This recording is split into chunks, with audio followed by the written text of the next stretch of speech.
Hello everyone. In today's video we'll discuss about hydrides. Hydrides are basically when hydrogen accepts an electron and form H minus. This is how it completes its electronic configuration from 1s1 and forms in 1s2. So hydrides can be classified into three categories, as you can see here: ionic hydride, covalent hydride and metal hydride. Ionic hydrides are those which are made from the S block elements. So they are called ionic hydrides. They are ionic in nature. They are called saline or salt-like hydrides because they form salts. They are ionic and they form salts. So ionic hydrides can be are the stoichiometric compounds of H2 and mostly S block elements. Why I'm saying that mostly S block elements? Because S block elements are electropositive in nature. Electropositive elements have tendency to lose electrons. And since hydrides are formed when hydrogen gain those electrons, so these alkali metal ions, they lose their electron to form metal ions, while hydrogen accept this electron to form H minus, and this H minus and M plus combine to form metal hydrides, which are ionic in nature. So, but we know that these alkali metals or these electropositive elements, these down the group, electropositive character increases. Okay, and here electropositive character decreases. Along the period it decreases, but down the group it increases. So we can say if it is going down the group lithium, and if you go down the group in the same group, if you go down, then down side ones will be more ionic in nature as compared to the top ones. And if you go this side, then these beryllium and magnesium are basically polymer in nature. Talking about the properties of ionic hydrides, as I have told you, they have ionic bond. Ionic bond is very stronger bond. So these are basically crystalline in nature. They are salt-like, no? So these are crystalline in nature.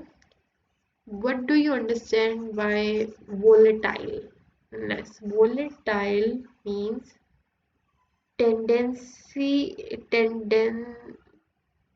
volatile.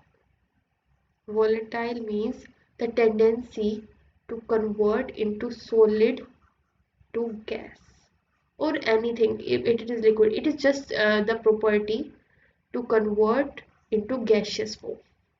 So volatile, if the bond between if the bond is strong, then it won't break. Metal hydrides won't break and would not convert into uh, gaseous form. Okay, but if the bond is weak, then it might convert. These metal hide bonds can break, and maybe it can convert into gaseous form.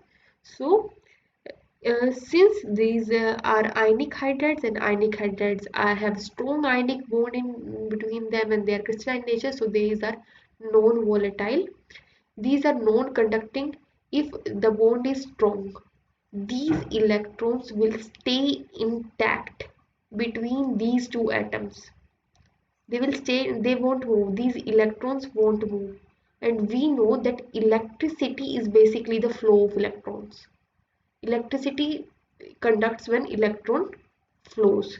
But here the bond is strong, so these electrons won't move. If they won't move, electricity won't flow. So these ionic hydrides are non-conducting in solid state.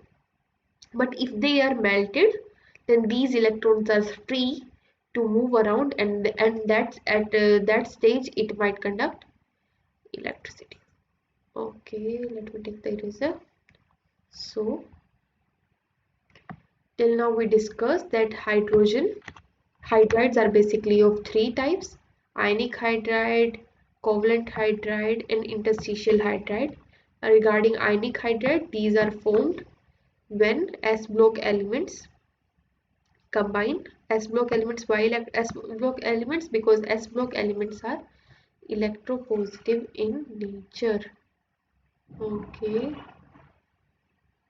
S block elements are electropositive in nature. These elements will lose electron, and that electron will be gained by hydrogen to form H minus, and the ionic hydride will be formed.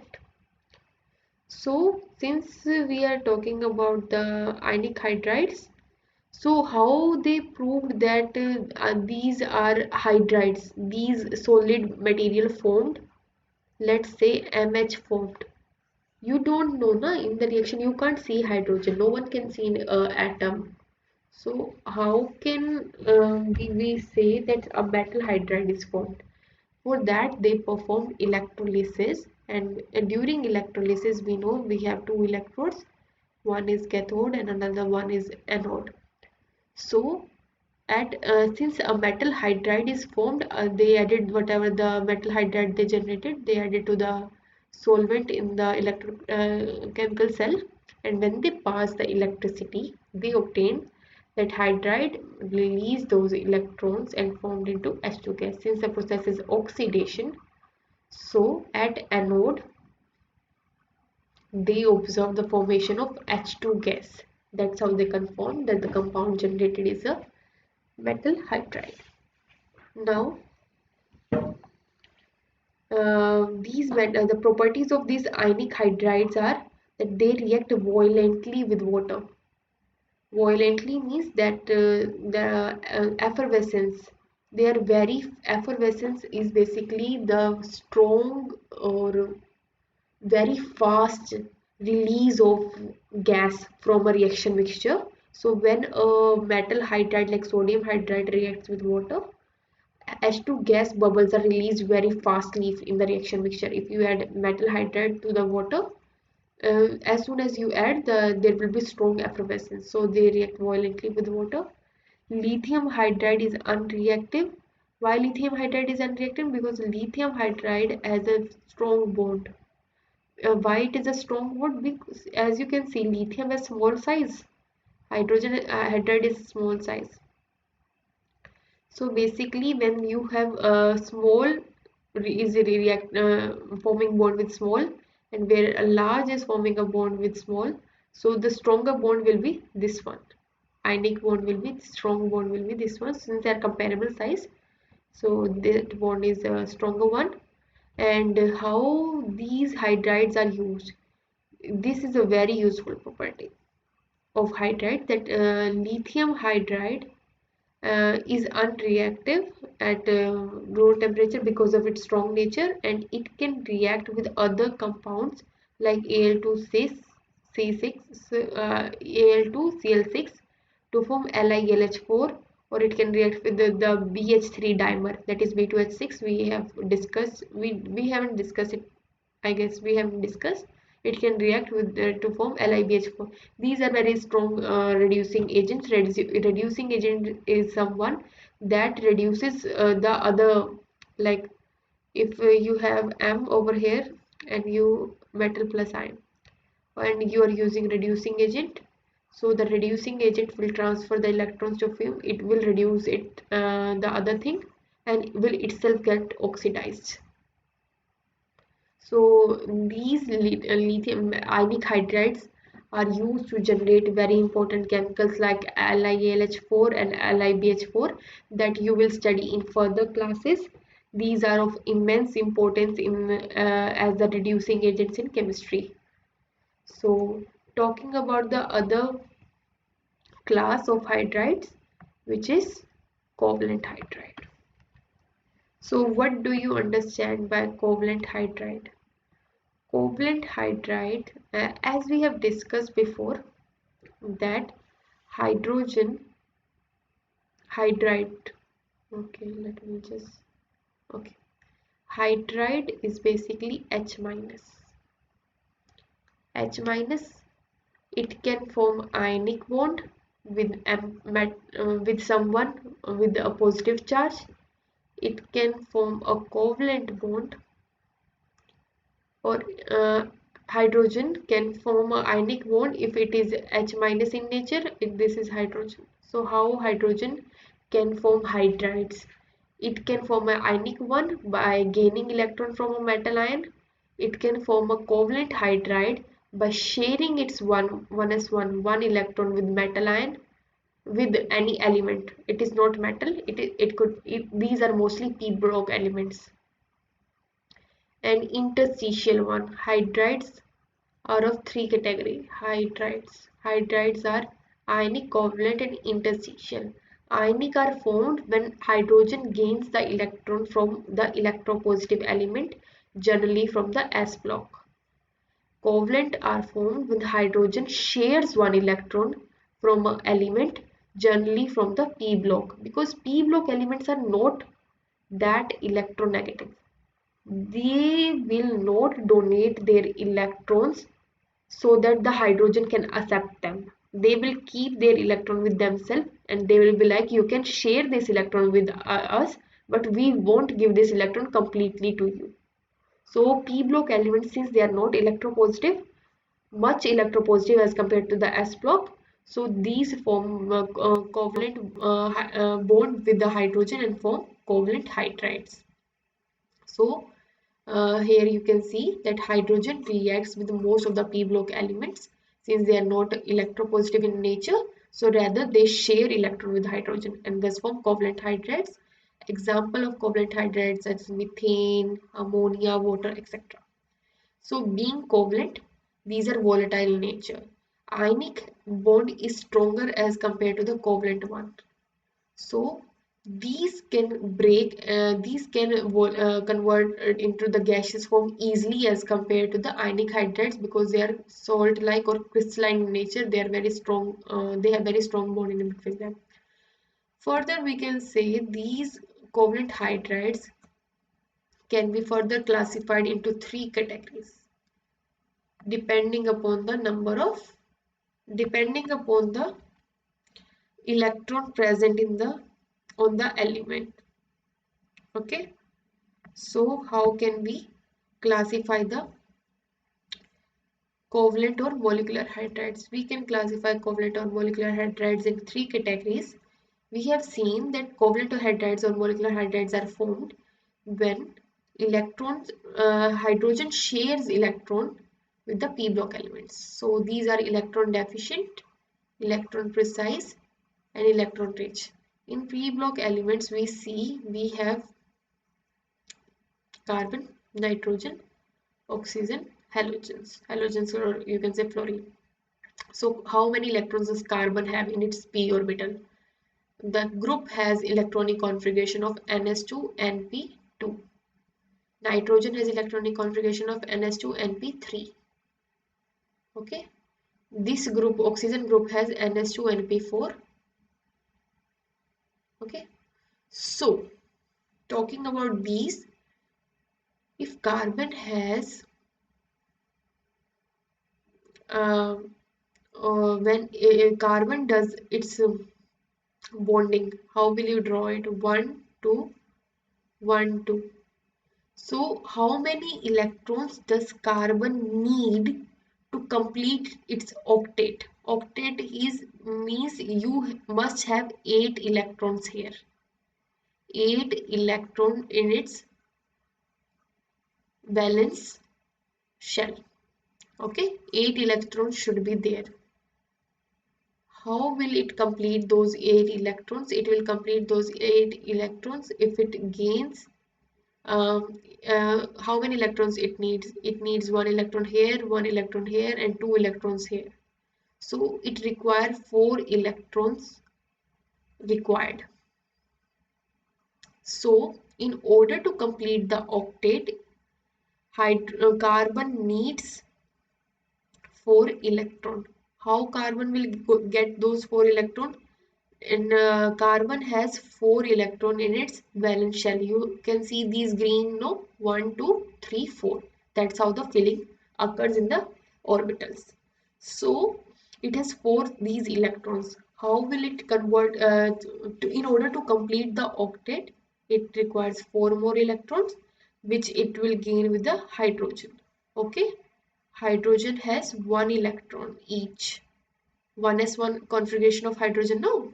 So in the s orbital, hydrogen contains one electron. So what will happen that this bond of this carbon, this free electron present in the carbon will be shared with the one electron present in the hydrogen. So that's how carbon will share its four electrons with four hydrogen sharing one electron, and that's how it completes its 8 electrons. Octet is complete. So you have heard in the covalent bonding chapter that basically the geometry of the methane CH4 is tetrahedral.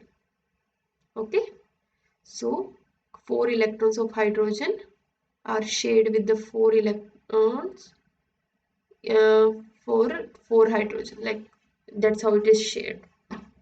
So since it doesn't have any free electron present on the central metal, that is a central atom, that is carbon, no free electrons are there and octet is complete. That's why it is called electron precise. Okay, electron precise.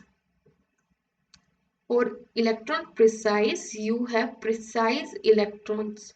When you write the Lewis structure, here you can see 4 electrons were present at the carbon, and carbon shared one electron with the one hydrogen atom, and when it shared one electron with the 4 hydrogen atom, it completed its 8 electrons. Octet is complete, and the geometry for the hydrogen this methane is CH4. So here octet rule is followed, and element of group 14, because they have electronic configuration of ns2 and p2, then they form electron precise compounds. Talking about the other classification, which is electron deficient. These are formed. Let me just rub this one. Okay.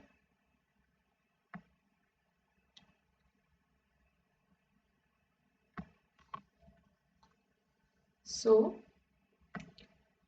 electron deficient hydrides. Electron deficient are formed with the elements of the group 13. You have seen, no? Boron, carbon, nitrogen, oxygen. So this is group 13, group 14, group 15 and group 16. Electronic configuration of group 13 is ns2 np1. So if a boron atom, here you can see how will you fill the electronic configuration. ns has s orbital has 2 electron, p orbital has, okay, this is px, py, pz, p orbital has 1 electron. So boron has 3 electrons in its valence shell. This is valence shell electronic configuration, 3 electrons. If boron shares these 3 electrons with 1 electron of hydrogen, okay, if it shares one electron with the 3 hydrogen, how many electrons are now formed? How many electrons does BH3 has? It still has 6 electrons. You can say, no, octet is not complete here. Octet is not complete. So we can say that it is electron deficient compound. Electron deficient. As you know that basically it is electron deficient. Okay. Now when something accepts electron, gain of electron, when gain of electron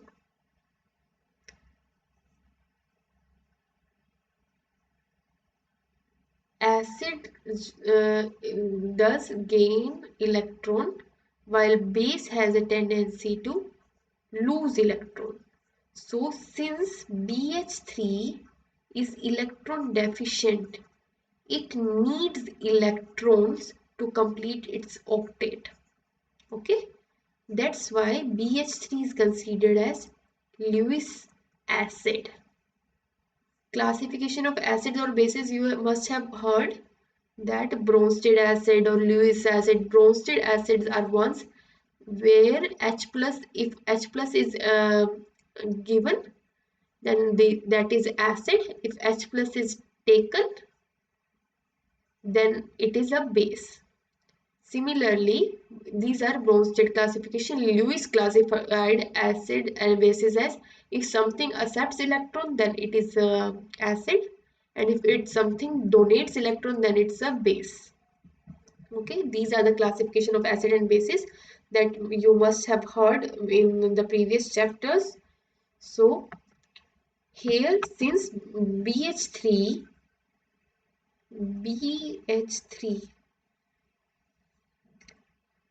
BH3 has a tendency to gain electrons in order to complete its octet.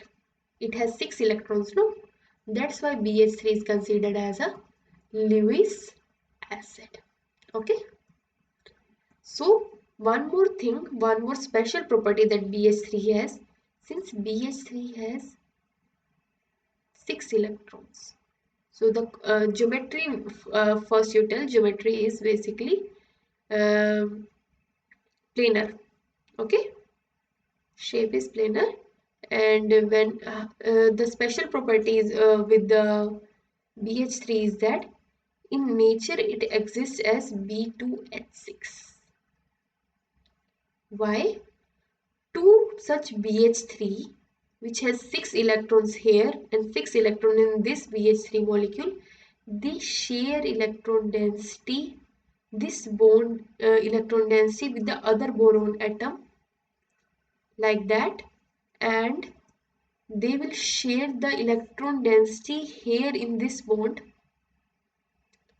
here in this boron hydrogen bond with other boron atom of the other molecule.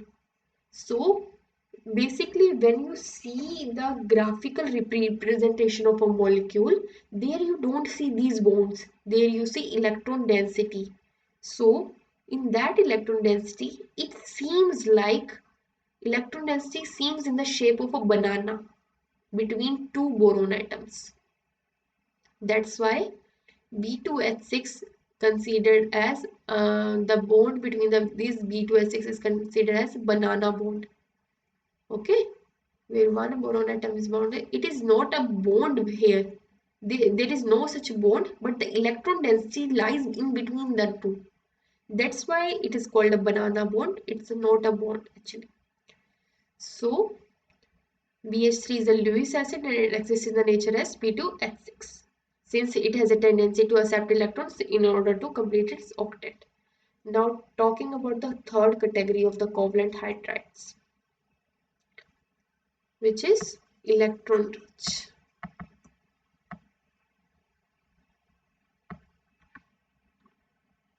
Let me just rub the stuff so that I can explain the other one. Okay, talking about the electron rich covalent hydrides. I just told you that covalent hydrides are formed with the P block. So in the P block we have boron, carbon, nitrogen, oxygen. So boron, we saw that it forms electron deficient since octet is not complete here. It forms electron precise, octet is complete. Here electronic configuration is NS2NP3. So NS2NP3, how will be the filling? Filling will be like the s orbital contains 2 electrons and 3 electrons are in the p orbital in the unpaired fashion. So how will nitrogen form hydride bond with the hydrogen? Hydrogen has one electron. So basically, it will share bond with the 3 hydrogen atoms to complete its octet. So what will be the geometry? Geometry is tetrahedral, but the shape is pyramidal. What is the difference between the geometry and the shape? Geometry is ideal that depends upon the geometry is ideal which depends upon the electrons in the valence shell, while shape is dependent upon the lone pairs. This lone pair is pushing this bond downwards. If it is perfectly tetrahedral, then it should be like that. Okay, but the bond angle here in perfectly tetrahedral, every bond angle is 109 degree. But because of the repulsion from these two electrons as present as a lone pair, the geometry is not equal to the shape. Ideally, the geometry is tetrahedral, but ammonia exists as a pyramidal. So, why are we consider? The question is why are we considering ammonia as electron rich hydrogen compound? Why are we considering as electron rich? We are considering as electron rich even though it has 8 electrons. It has 8 electrons. It has octet only. It has octet only in ammonia. Why are we considering as electron rich covalent hydride? Because it contains the lone pair. It has tendency, since the lone pair is present on the nitrogen, it has tendency to donate this lone pair. That's why ammonia acts as a base. If something is donating the electron, that will consider as Lewis base. Okay. Since these group of nitrogen group, that is 15th group, has electronic configuration of Np3, NS2 Np3. So, 2 electrons will be present on the central atom of the compounds formed. This is a central atom. So, 2 electrons will be present on that as a lone pair, which could be donated to the other. That's why they are called electron-rich covalent hydrides. Okay. Other example could be of water. How many electrons does water have? Water, as you can see, water has electronic configuration of Ns2 Np4. How will you fill that? You will fill that electronic configuration like this, where 2 electrons are in s orbital and 4 electrons are in p orbital. In order to complete the electronic octet, water will bind with 2 hydrogen atoms sharing one electron with that. Okay, so oxygen has 6 electrons in its valence shell. Out of 6, it will form bond with 2 hydrogen atoms. Now it has how many electrons it has? Count. Please count these electrons. Now how many electrons does it have? It is 1, 2, 3, 4, 5, 6, 7 and 8. Octet is complete. 2 of these electrons will exist as one lone pair. 2 of these electrons will exist as one lone pair. Okay. And these 2 are in the covalent bond. 8 electrons are there. Geometry suggests that it should be tetrahedral, but water exists in the bent shape. Now you understand what is the difference between geometry and shape? Geometry says that 8 electron compound should be tetrahedral, but we are seeing that water exists in the bent fashion because 2 electrons present in these lone pairs are pushing these bonds in downward fashion, which is making the shape of the molecule bent. Why are we considering water as electron-rich covalent hydride? Because it contains 2 lone pairs and it has tendency to donate these lone pairs. When a molecule has tendency to donate a lone pair, it is considered as Lewis when it will donate its electron, it will consider as Lewis base. Okay.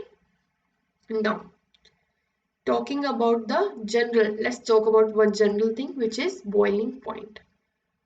It is a fact that if you increase the mass of the molecule, its boiling point will increase. Okay, boiling point basically depends upon the molecular mass. So, if you go down the group, like if you say oxygen, okay, let me just convert the eraser to pen. Okay, so it's, let's say oxygen, down we have sulfur, then we have selenium.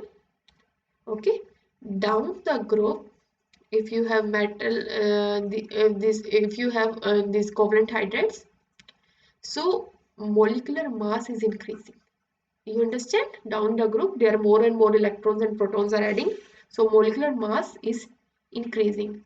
So since boiling point is dependent directly proportional to the molecular mass, so boiling point should also increase. But the boiling point of water is more than SH2. Why? It is because in water there is hydrogen bonding. That is the reason, and due to that hydrogen bonding, several water molecules are interacting with each other. See, this this hydrogen from the other molecule is doing hydrogen bonding with the oxygen of this molecule. This is one molecule, this is another molecule, but there is hydrogen bonding. This hydrogen must be interacting with some other water molecules, oxygen.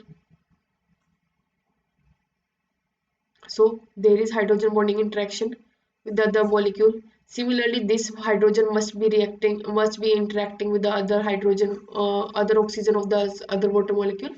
That's how it is interacting and doing hydrogen bonding, which overall is increasing its mass. Increasing mass. It is existing by making hydrogen bonding, and several water molecules are closer to each other. Mass has been in total, like it's strong interaction, which is overpowering the mass factor.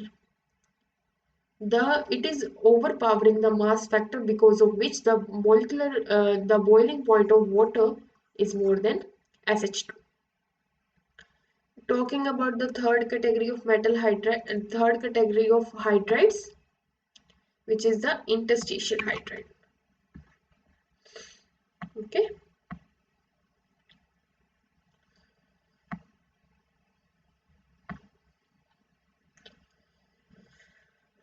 Till now we discussed hydrides. So what we discussed now, let's just revise that. It could be a long video. We discussed that hydrides are the compounds with hydrogen, where hydrogen can gain electron plus electron. How will it gain electron? If someone will lose electron. So s-block elements or alkali metals has tendency to lose electron, and those electron could be gained by hydrogen. Okay, so it can form metal hydride, which will be ionic in nature. Hydrogen will gain electron to form H minus, and metal will lose electron to form M plus. So it's an ionic hydride we studied. The second category we studied is covalent hydride. Covalent hydride, where hydrogen shares electron density with p block elements which are not electronegative in nature. P block elements like carbon, oxygen, nitrogen, boron. Okay, these ones. Third category is interstitial hydrides. In covalent we studied no electron precise, electron deficient, and electron rich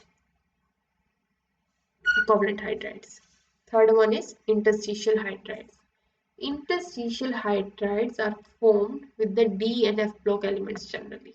Why D block and F block elements? In the case of D and F block elements, there are voids. D and F block elements are basically larger in size. So because of the large size, atoms has voids between them. So if you say, consider like if the size is small, like this is the small size and this is the second atom, this is the third atom, this is the fourth atom. Size is small. Okay, I am filling the atoms together. You see this void, the gap. Void is basically the gap. This gap is small. Maybe the gap is so small that hydrogen cannot fit inside it. Can't fit. But if you consider larger atoms, see this is one atom, this one is another atom, this one is another atom, and if I put another atom, okay, larger atoms. This is the void now formed. Hydrogen has this much size, let's say hydrogen has this much size. It was not able to fit in this void, but it can easily fit in this one. So interstitial hydrides are formed by the D and F block elements where the atom size is larger and the hydrogen can easily fit inside that. So uh, these hydrides are formed with these D block and F block elements because they have tendency to trap hydrogen. Some examples, these are non-stoichiometric in nature. The hydrogen could be filled here. You can't see the words, no. There's so much like you will take a surface of such elements. Like you took a palladium plate where there are palladium atoms, and you added hydrogen. So it can go into the voids, but you can't see how much went or how much didn't. So you can't uh, analyze or put a stoichiometry over it. While in the case of ionic hydrides, we said no, that sodium release one electron only. Obviously, it will release one electron, and hydrogen will gain that electron only to H form H minus. And now we understood that stoichiometrically one sodium ion must have reacted with one hydride ion to form sodium hydride. That was stoichiometrically we could say. But in case of these hydrides, these are non-stoichiometric in nature. We can't say how much this hydrogen went inside the voids. So, what are the importance of these? These are basically used for the absorption purposes. When we do reactions like uh, we just studied no a reaction of conversion hydrogenation reaction where we converted oil to ghee, no, that was a hydrogenation reaction. In that reaction we use catalysts like palladium, nickel and something like that we use. These are D block. Okay, so we use these elements. These why do we use these elements? Because these contains void. And when we were converting oil to ghee, we were adding hydrogen in that. And we were taking these as catalysts. So basically what it was doing that the palladium or nickel, whatever we took, the hydrogen was getting trapped inside that voids, and that basically was transferring that hydrogen to oil. Oil contains unsaturated bonds. When this palladium or nickel surface transferred those trapped hydrogen atoms to this thing, unsaturated bonds, it converted into saturated ones. So that's how interstitial hydride works, and this has application in the reduction properties. You can go through the words here. So that's how for today's video. We can summarize it so that we can recall whatever we studied. It was a very long video, I guess. So hydrides are formed when hydrogen accepts electron. Okay, in order to complete what is this? Okay, hydrogen accepts electron to complete its octet. So Categories of hydrides. Ionic. Ionic hydrides are formed when hydrogen completely accepts one electron. When will this happen? When will hydrogen will completely accept the electron? When this condition will happen? Only when some other the counter atom like are of s block. S block are electropositive in nature. They will lose the electron, and that electron will be gained by hydrogen plus hydrogen to form H minus, and that H minus will react with the M plus ion to form metal hydride. Other one is covalent hydride. These are formed when hydrogen containing 1s1 electron will share electron. When who will share electron? Only those will share electron who doesn't have are who are not electropositive in nature. Okay, these are p block elements. So since p block elements, we have different groups in p block. So some has a 2 electron in some one outer orbital, some has 1 electron, some has 3 electron. So depending upon the electrons present in the orbital and how much electrons are present on the central atom, like boron, BH3 we studied is electron deficient. Its octet is not even complete. 6 electrons are there. In case of methane, 8 electrons are there. It is electron precise. It is electron deficient. Boron is electron deficient. Deficient hydride, covalent hydride. Methane is electron precise one. Ammonia and water we studied are electron rich. How we are saying that they are electron rich? We are saying electron rich because those contain electron lone pairs over it. This water has 2 lone pairs over it. So these can donate electrons from their lone pair. That's why they're said as electron rich hydrides. The other category that we studied in the hydrides is the interstitial hydrides. Interstitial hydrides. These are formed with the D and F block elements. D and F block elements are larger in size. They have voids between the atoms. In those voids, hydrogen can be trapped, and that hydrogen can be used in this can be transferred to the other molecules like unsaturated alkane.